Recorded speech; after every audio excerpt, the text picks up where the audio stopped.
싫어하는 마음이 있다. 그대의 여섯째 몸이 어디서 왔는가?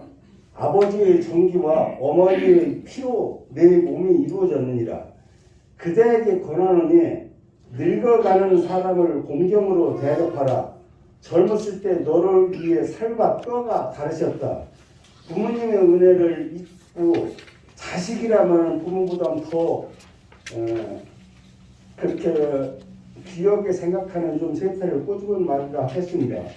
그런데 요새는 자식 새끼에 대한 사랑만이 아니라 심지어는 강아지나 고양이도 자기 부모보다도 더 애지중지하면서 하는 사태가 생겨가지고 굉장히 안타까운 말인데 다시 한번 이 말 뜻을 되새기면서 한자로 들어가 보겠습니다. 유아 요분 유아는 여기서 어린 아이들이지만 여기서는 어린 자식 본인이 이야기하는 본인의 주체별에서 이야기하는 거니까 나의 어린 자식 요분의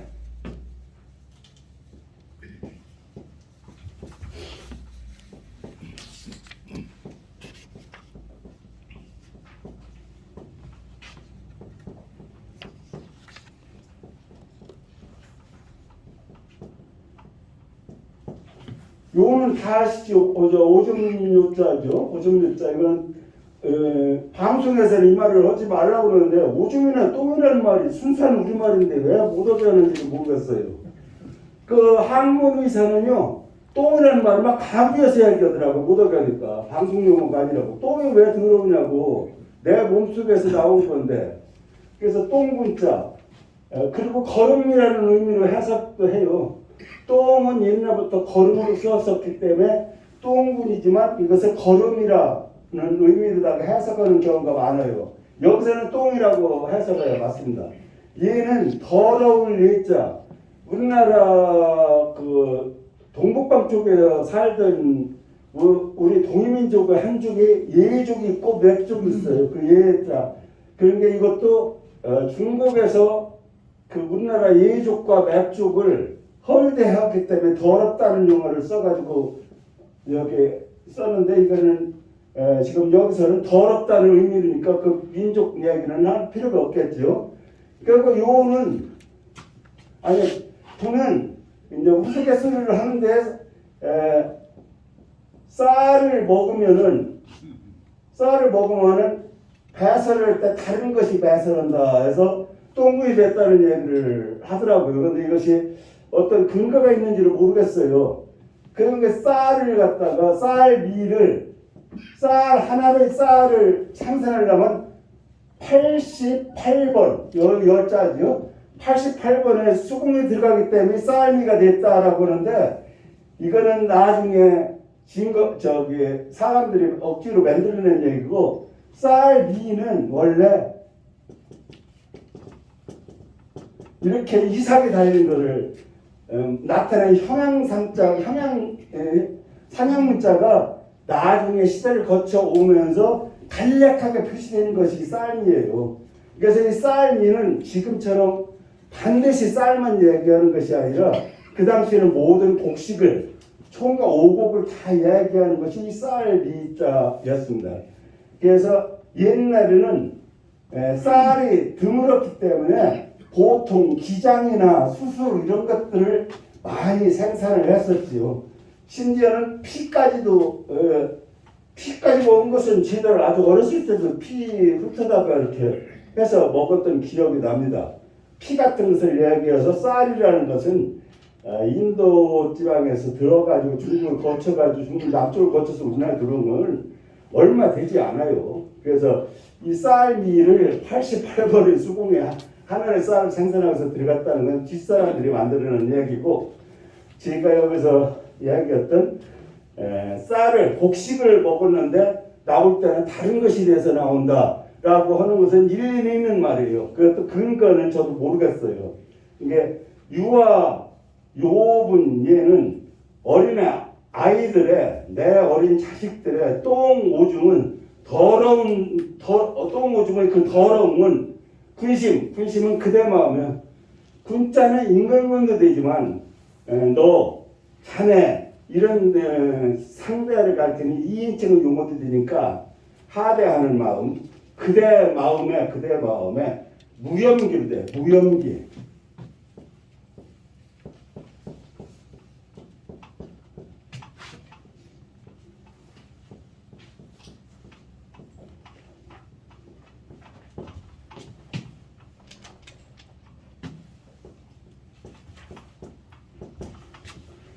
없을무, 싫을염, 꺼릴염, 미워할염, 물릴염 이런 여러 가지 뜻이 있어요. 보통 여기서는 싫어하는 염으로다가 했어요. 기는 꺼릴 기.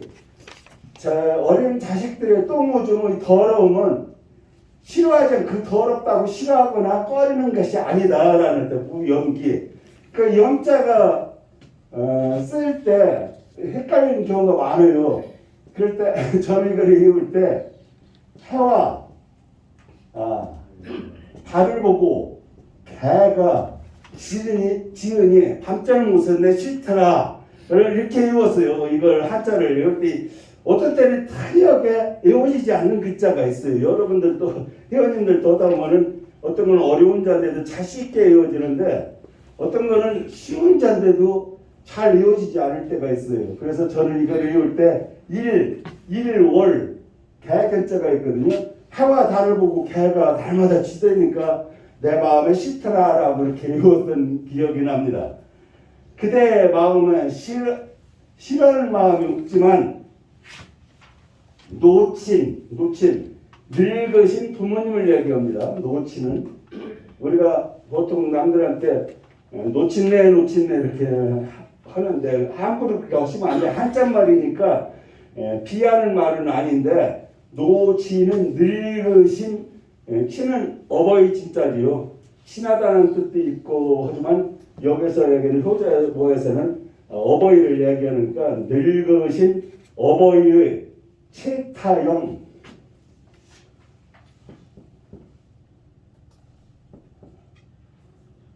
이것이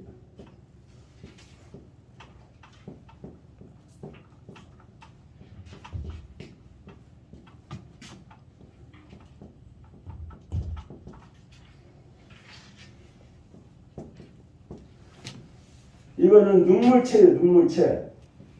눈물. 이거는 침.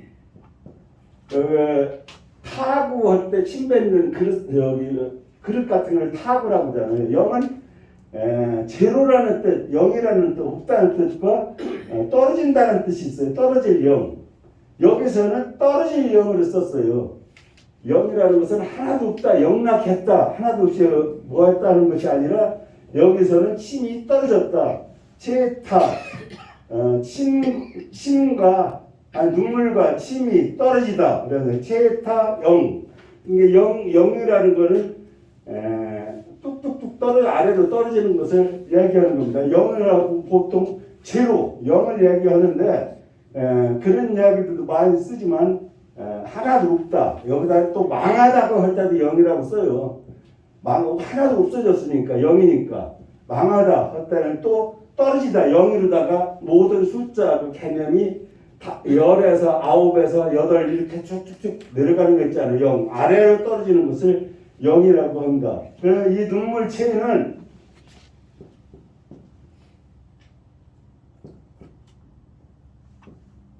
이게 큰 일을 써가지고 이 제자 대신 이렇게도 쓰는 것이 동자요. 동자 같은 글자로 뭐니까 그렇게 아시면 되겠습니다. 채타형 노친의 채타형 늙으신 부모님의 눈물과 침이 그러니까 콧물과 침도 될 거예요. 눈물 콧물 그 침이 떨어질 때에는 반유 정 흠이라 오히려를 여기다 쓴 거는 앞에 어린애의 똥오줌의 더러움은 피하지 않았는데 노친의 침 같은 거에는 어린애 생각보다 어린애와 비교했을 때 오히려 그때는 그렇게 싫어하지 않는데 오히려 싫어한다고 할 때 앞에 반어적인 의미로다가 오히려를 쓴 거예요. 앞에 단어에 뭔가 반유 반유 유는 있다라는 뜻인데 어떤 현상을 얘기하니까 구태여 해석하지 않아도 됩니다. 반유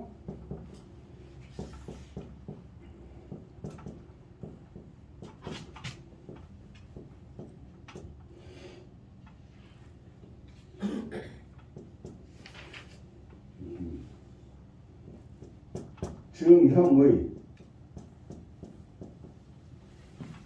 오히려 미워하거나 싫어하거나 이것도 싫어할 염자, 꺼릴 염자 하는 뜻 그런 마음 여기서는 그 마음이에요. 미워하거나 떨어지는 것은 도리어 싫어하는 마음, 미워하거나 싫어하는 마음을 갖더라 이런 얘기입니다.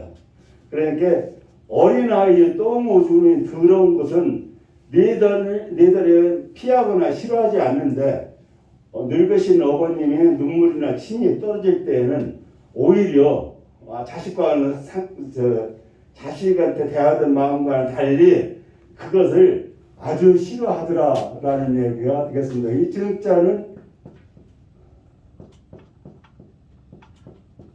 이렇게 해서 속자를 쓴다. 여기가 이렇게 여기 가운데가 소가 들어가면서 열심에서 바전으로 쓰면은 속자 똑같은 글자니까 그 점에 대해서 착오 없이 하세요. 이렇게 썼다고 잘못 썼다고 하지 마세요. 반드시 모든 거는 하나의 뜻만 있는 것이 아닙니다. 두 가지, 세 가지가 있고 경우에 따라서는 반대 의미도 있으니까 이런 속담에 있지 하나만 아는 사람은 하나도 모르는 사람만 못하다라고요. 하나만 아는 사람은 그것만 고집해서 다른 것을 수용할 마음을 갖지 않는데 하나도 모르는 사람은 차라리 남이 이야기하면 그대로 수용이라도 받아들이기라도 하지요. 그러니까 하나만 아는 사람보다는 그렇게 고집이 센 사람보다는 포용력 있고 하나도 모르더라도 포용력 있는 것은 낫다 이야기입니다. 거기까지 가고 그 다음에 이제 그대의 여섯 자문이 어디서 왔는가? 육척, 불의 하척. 육척은 여섯 자이지만 여기서 숫자가 아니라 여기서는 실체를 이야기하는 거예요. 여섯 자의 육척구.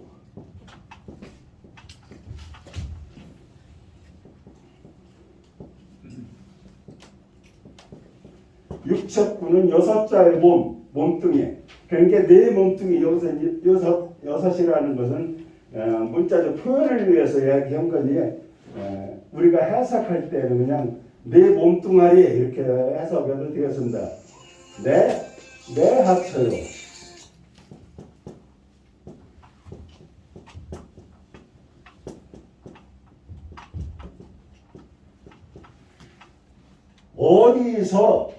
어디서 이게 하처 어느 곳에서 왔느냐 이것은 왔느냐 할 때 하가 들어가면 무조건 퀘션마크 뒤에 붙는 거예요. 물어보는 거예요. 반문형이 됩니다. 하자가 들어가는 말을 어디서 왔느냐 너희 몸뚱아리는 어디서 온지 아느냐 이런 얘기입니다. 이게 부정, 모혈 아버지의 정기와 어머니의 피가 성여체 부정, 모혈을 다 잘 아시니까 아버지의 정기와 어머니의 피라는 의미고 성여체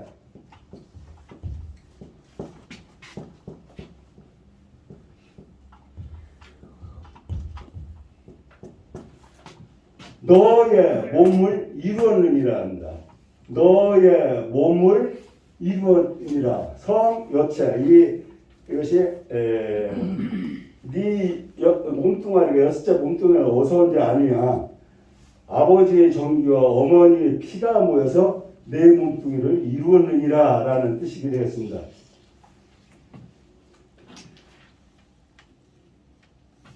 이 여는 너여자인데요. 너여는 너이로도 많이 씁니다.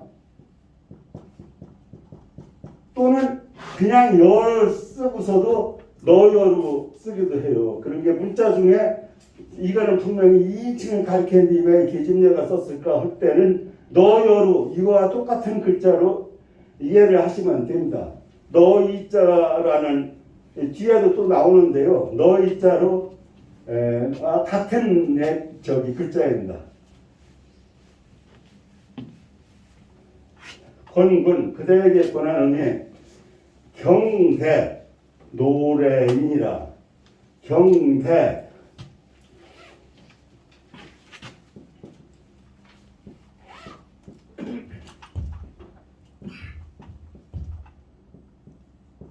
경선하게 공경하는 마음으로 대하라. 누구를? 노래인.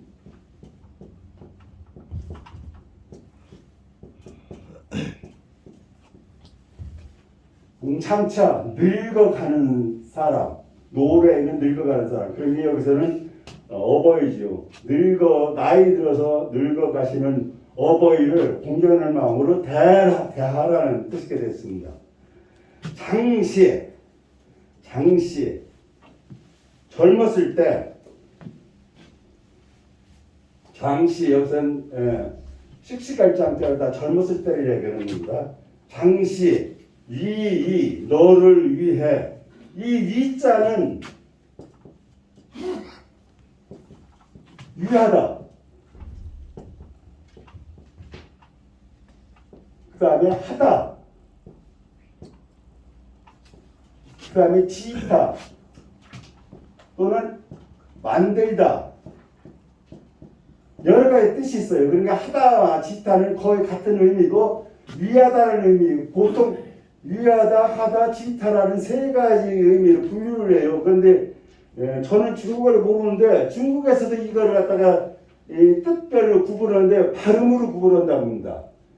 뭐 한시 하시는 분도 계시고지만 이 성조에 따라서 위가 외 뭐 이런 식으로 발음이 다 다른데 이 세 가지 위하다 할 때 위와 하다고 할 때 위와 지타 뭐 만들다 할 때 위하고 발음이 다 다르서 중국 사람들은 그렇게 구분한대요. 우리는 문맥을 잘 봐야 이게 위하다 위인지 뭐를 한다는 위인지 이렇게 구분을 잘 못하는데 중국은 성조에 따라서 이 발음이 다르기 때문에 위하다 이걸 다 구분한다. 여기서는 위하다는 이름을 뜻으로다가 해석해도 되고 했다라는 뜻으로다가 해석해도 돼요. 너를 위해 근골 패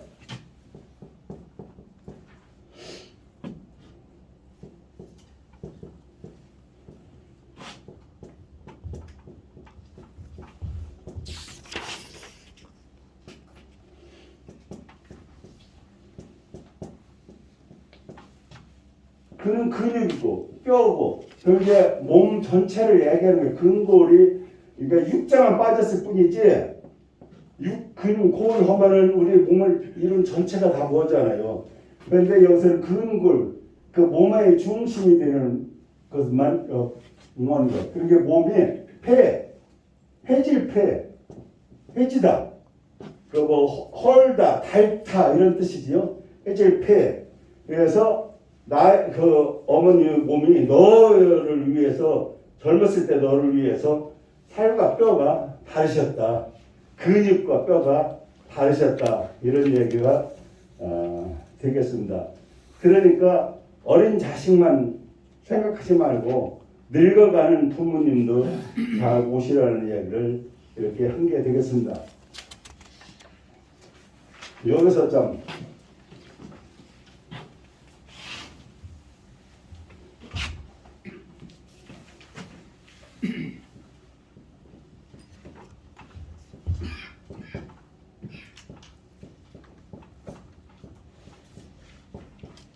몸체를 우리가 보통 약자로다가 이 뼈는 사람이라는 뜻이라고 해서 근본이라고 해서 이 약자를 이렇게 몸체를 쓰지요. 그런데 이제 여기에는 여러 가지 글자가 있어요. 이 요거를 뼈를 넣고서 몸에 있어.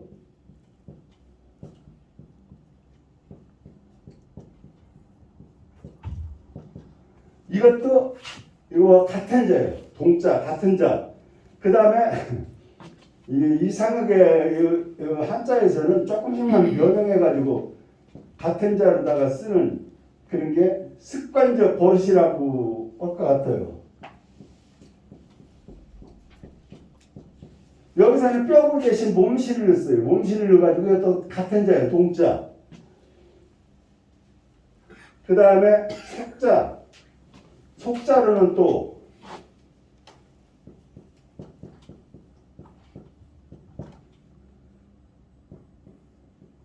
그러면 뼈의 근본이 몸이라는 뜻이죠. 뼈의 근본이라는 뜻으로 이거는 속자예요. 속자. 그래서 요 자만 아시고 이런 자가 있다는 것을 모르시면 잘못 썼다고 얘기하기 쉽습니다.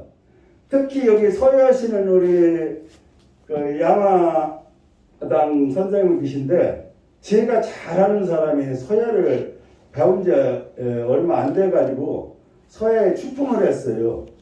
출품을 했는데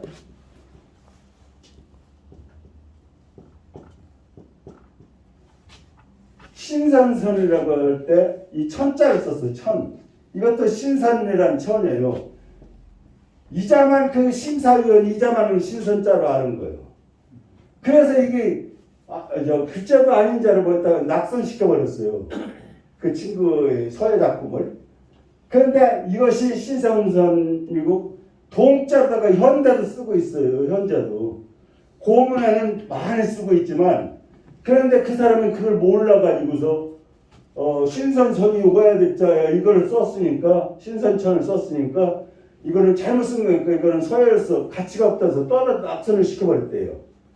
근데 나중에 이제 이의를 달고 딴 사람들이 이거 같은 자다 신선선이나 하니까 부활을 시켜서 사과를 했다고 그러는데 심사위원도 이렇게 잘 몰라가지고 같은 자가 다른 자를 표현할 때가 있어요.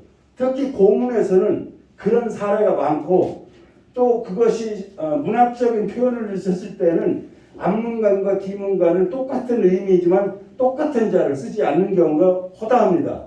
그게 대꾸라고 해가지고서 이제 뭐 하는데 그런 게 앞에는 이자로 신선선을 썼으면 뒤에 신선을 표시할 때는 이자로 쓰기도 하거든요. 그러니까 그런 것을 몰라가지고 그러니까 글씨만 뭐 왕이지 채다 무슨 채다 이렇게 이런 것만 채만 알았지 한자를 모르기 때문에 그런 오류를 심사위원이 정하고 나중에 사과하는 일까지 벌어졌다고 합니다. 제가 잘 아는 사람이 그 사람도 지금은 많이 여기서 저기 알더라고요. 그러니까 항상 한자뿐이 아니라 모든 것을 배울 때는 상대적인 두 가지 이상이 있다는 것을 알고서 배워야 돼요. 노자 도덕경에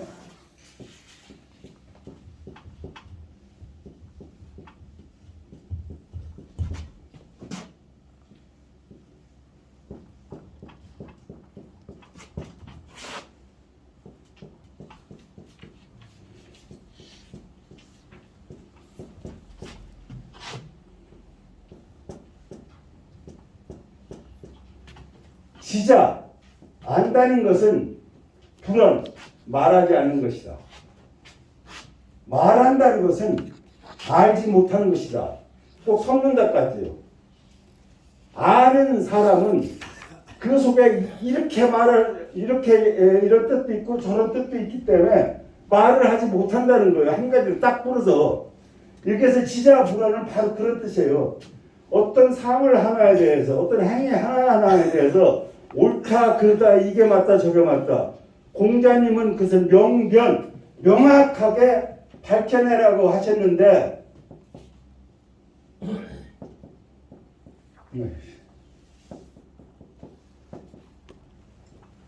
명확하게 밝혀내는 것이 학문의 한 과정이라고 했는데, 노자 도덕경은 모든 것을 음과 양이 같이 합쳐져 있고, 동과 서가 합쳐져 있고, 이 모든 사물이 두 가지 비슷한 이유끼리 엉켜있기 때문에 이것이다라고 한 가지로 말할 수가 없다는 거예요. 그러니까 그것을 제대로 아는 사람은 완벽하게 아는 사람을 여기서 뜻하는 겁니다. 일반적으로 지식을 얘기 아니라 불언, 말을 하지 않는다.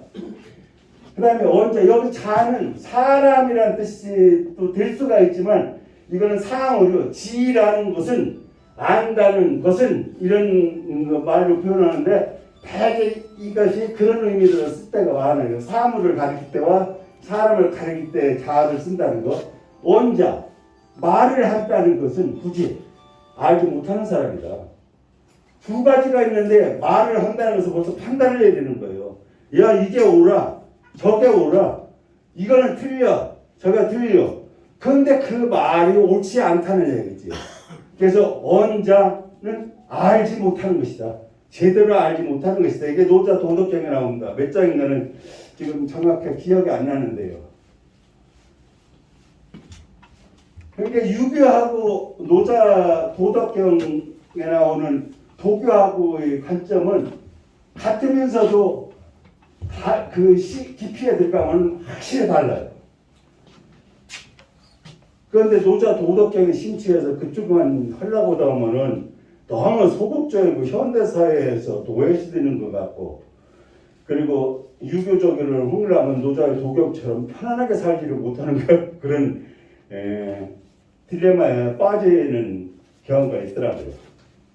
다음은 5-4장입니다. 그대가 먼저 해석부터 보겠습니다. 그대가 새벽에 시장에 가서 떡 사는 것을 보니 부모님께 드린다는 소리는 들리지 않고 자식들에게 준다는 말뿐이더라. 어버이는 아직 맛도 보지, 여기까지가 한 단어고 어버이는 또 다른 말이에요.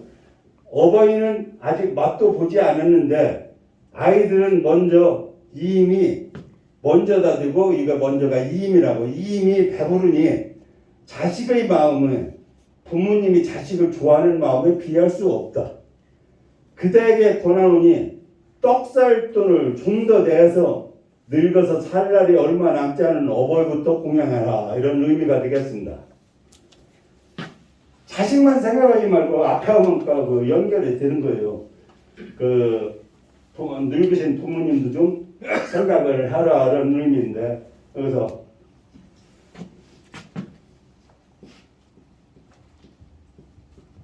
이거는 볼간이죠. 볼간인데 제가 이렇게 쓴 거는 이것이 요게 바로 연결되는 게 아니에요. 군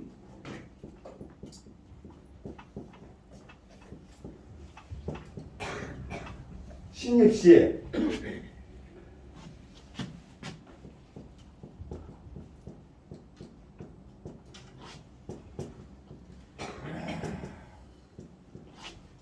배병무 매고 배병무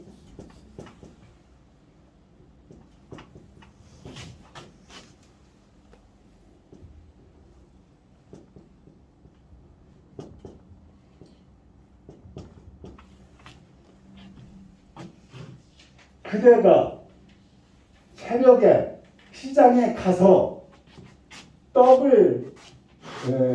이게 삶의 떡병이에요. 그런데 이것은 구분했을 때 이 병자는 둥글게, 월병이라고, 중국에는 월병이라고, 중국에 우리 호떡처럼 비슷하게 만드는 게 있어요.